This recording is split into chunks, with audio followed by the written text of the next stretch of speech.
Who is a prize when it comes to men and women? If you've been on the internet at all and you've dated somebody, there is this conversation that keeps coming up. Who is the one that needs to be chased? Who is more valuable? Who is the prize in the relationship? And a lot of times people will say it's the woman, that she needs to be chased, that she needs to be sought after. But then there's a whole other section of the internet that says it's the man, the provider, the protector, the one that has made everything in society today. So I'm here to give you a no-nonsense answer as to who is the prize. But before I do that, let me introduce myself. My name is Sumi. I'm a coach that works with a lot of people in a lot of different areas. I talk about whatever I want to on this channel, and I hope to bring you some kind of value that betters your life. If you haven't done so already, hit that bell notification to stay on top of all my videos, and let's jump in to answer this question.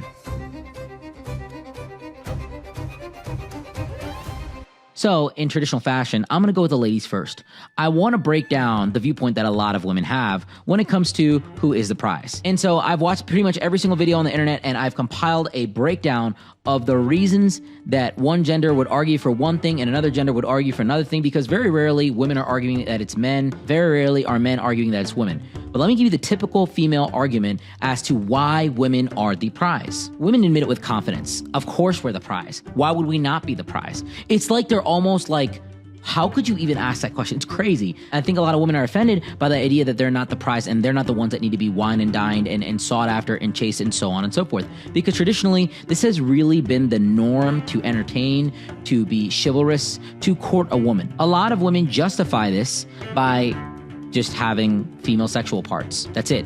They're the goalkeepers of reproduction. They're the goalkeepers of giving life. They're the goalkeepers of having sex and being intimate, and they control that arena more than anybody else. And I will agree that women are the goalkeepers for this. They're the goalkeepers for intimacy. They're the goalkeepers for you having access to them, because men are typically the ones pursuing women. Men are the ones asking women out. Men are the ones that are seeking women. But the part that kind of breaks my heart a little bit is the fact that a lot of women basically boil down the fact that they are the prize by their sexual reproductive organs, by having boobs, by having a vagina. That's really like their definition of, yes, I'm the prize because I have a pussy. And that kind of blows my mind, because that kind of compartmentalizes your value to having certain sexual organs, and more than anything, to your beauty in the eyes of a man. And a lot of these women claiming that we're the prize because we have this really just boils down to them saying, I bring no value in any other aspect but the fact that I can give you sex. And I really feel like that's like selling yourself short. Like, that should not be what it's all about. You are so much more valuable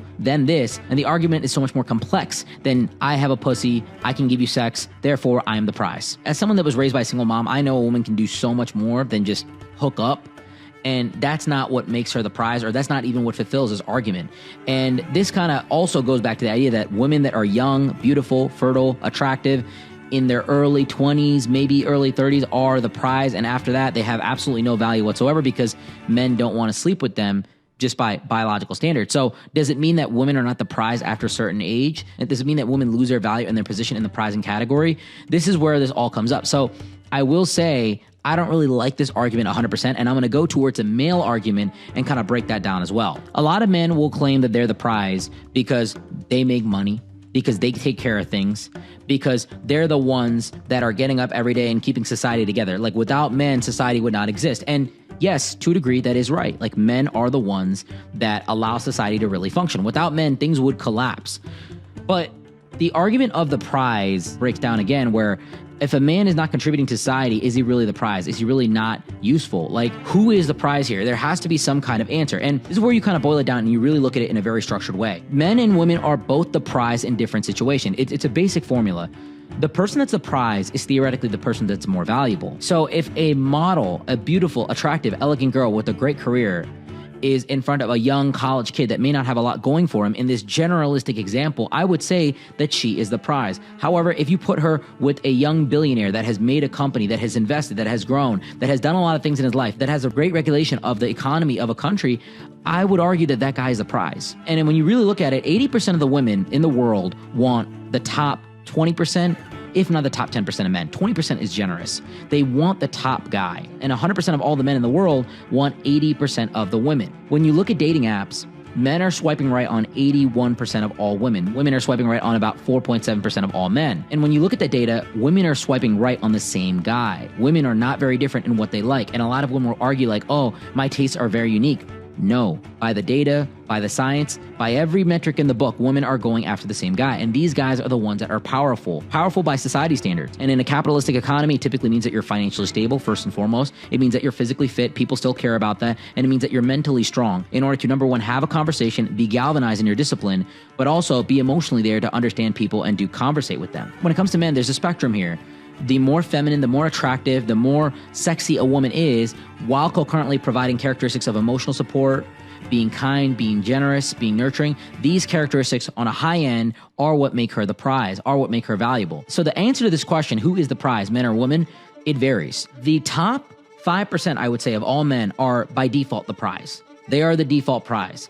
And to get to this level is astronomically hard. You're competing with not only women, but you're competing with high-level men. So to get to this category, I would say that the top 5% of men in the world are really the ultimate prize. And then really what falls under that is the majority of women. Women are majority of the time the prize. Women are majority of the times the ones that are being sought after. The majority of men don't get access to women, and they don't have sex with multiple women, and they're unable to find a girl that really loves them for them. They find a girl that is settling for them, but they don't find a girl that's like obsessed with them and you're the only one I want and I want to be with you forever. It's only those top 5% of guys that really find that. And then they have to really get in this conversation where they have to settle down with her and she's nagging him and she's fighting him. And this is the characteristic of dating today. All the guys you want as a woman are not settling down. They don't want to get married. They want to have mistresses. They cheat.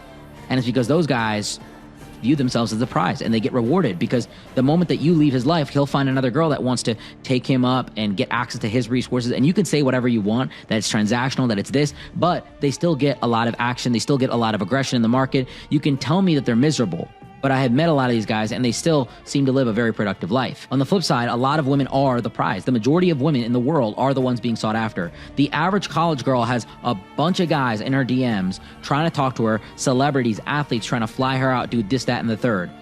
And men really start at zero. Men are not born the prize. Some women are born the prize. Men have to build themselves up. Men have to grow in life. In order to become a prize as a man, you really have to hit it out of the park.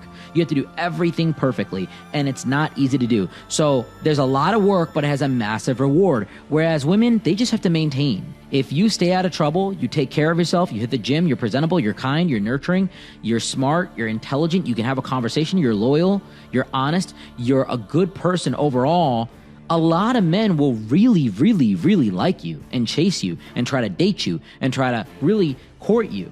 And it's a very interesting thing, because I think a lot of people get offended by the idea that, oh, men are the top percent, the top prize. Well, here's the only loophole to this. Men love women, and women are a man's kryptonite. Beautiful women, attractive women, feminine women are a powerful top-level guy's kryptonite. And it comes back to this. Men are the most powerful people in society, whether you want to believe it or not. Like all of society, the large corporations are owned by men, but men love women. And a woman can envelop a man, can consume a man. A woman is a man's weakness. So if a woman knows how to leverage herself, her femininity, persuade a man, maybe even to a degree manipulate a man, she can really get control of the prize. She can wrangle the high-value asset. She can be in control of something very, very powerful, and it can be an asset, an arrow in her quiver. So a very, very smart woman can find a high-quality guy, and she can actually, a lot of times in that relationship, gain more power. And the way that women show their power is not by an extreme display of, I can do this, I can snap my finger and get this. It's making her man do the things that she wants. It's having her man create a lifestyle around her that is catered for her. So do you even want to be the prize? Do you even want to be the most powerful thing out there? I would argue no. I would argue as a woman, you want to find a guy that is the prize, get him to fall in love with you, take care of him, love him, care for him, and get him to create the lifestyle that you want. Honestly, that's what I recommend. And as a guy, I would recommend just building yourself up as much as possible so you can attract high-quality women into your life that are worth it for you. Because there's a trade-off there. You might say, oh, she's using him. No, there's a trade-off there. Anytime a guy has a gold digger girlfriend or whatever you might want to call it, there's a transaction going in place. And the money that he's spending on her, the time that he's investing in her, the things that he's doing for her are worth it to him. They're worth it to him. If you got it, it's not even tricking. It's just you can spend the money. For me, Buying somebody's drink at a bar is not me trying to seduce them. I'm financially stable enough to do that. It's not a big risk for me. It's not a big hemorrhage in my financial portfolio. When I was younger, yes, it was. I did not have the money. So when you're in a different position, things change in terms of their meaning towards you. So at the top level of it, the guy is the prize, but he can be controlled by a woman. And when that happens, I wouldn't even say that he's not the prize. I would say the woman is in control of the prize. Then from there, women are really the prize. Most men are chasing women. I mean, 99% of scenarios are men asking out, DMing girls, so on and so forth. If I'm going to go out to a bar and I'm trying to meet a girl, I'm not just going to sit there by myself and not talk to anybody. Typically, I'm the one approaching. I'm the one talking. I'm the one taking initiative to talk to a woman. So the bottom line is, it's not a man or woman type thing. It's not that people are, oh, we're partners, we're equal. That's a great mindset. But no matter what, it's never equal. And I hate to be the bearer of bad news. No relationship is 100% equal. Typically, one partner has leverage over another, and it's minute. It's small. And the closer you can get that to a 51, 49%, the better it is. And I honestly think that in most relationships, it's better if the man is more valuable, because a woman needs a leader. She wants a man that's taller, stronger, more financially stable, more wise, has more mental discipline, is more galvanized in the things that he does, is more focused. A woman wants a guy that's theoretically better. So it's better for the man to be the prize, because a lot of times what I've seen is when a woman feels more valuable in the relationship and she feels like she's the prize, she begins to misbehave. She begins to devalue the relationship altogether. She begins to look at the relationship as a chore that she has to do. And this can go both ways. A man can definitely be the prize, and if it's too extreme, he can start looking out here and looking out there. But the reality is, women typically misbehave a lot more when they are the prize. So I encourage women to get a guy that's better than you. Get somebody that's not necessarily out of your league, but that you can look up to. Because how are you going to submit to somebody that's not your equal and that's not the prize in the relationship? If you're the prize, you're just bossing everybody around. You're the one that's a leader by default, and you're the one that's doing everything, and they're your servant, which may seem attractive to you in a textbook fashion, but it's not the relationship that you want. You want a man that's masculine, that's going to take care of everything, that's going to lead charge, and that's going to create an opportunistic lifestyle for you. So I hope this was helpful. I hope you understand my viewpoint on this. I work with over 1,000 people in dating and relationships, and I'll tell you more and more and more, women want a guy secretly that is the prize, and men are more comfortable dating women that are willing to submit to them and that view them as the prize. So if you guys have any questions, feel free to reach out to me on social media and on my Instagram profile. Until next time, guys, Sumi out.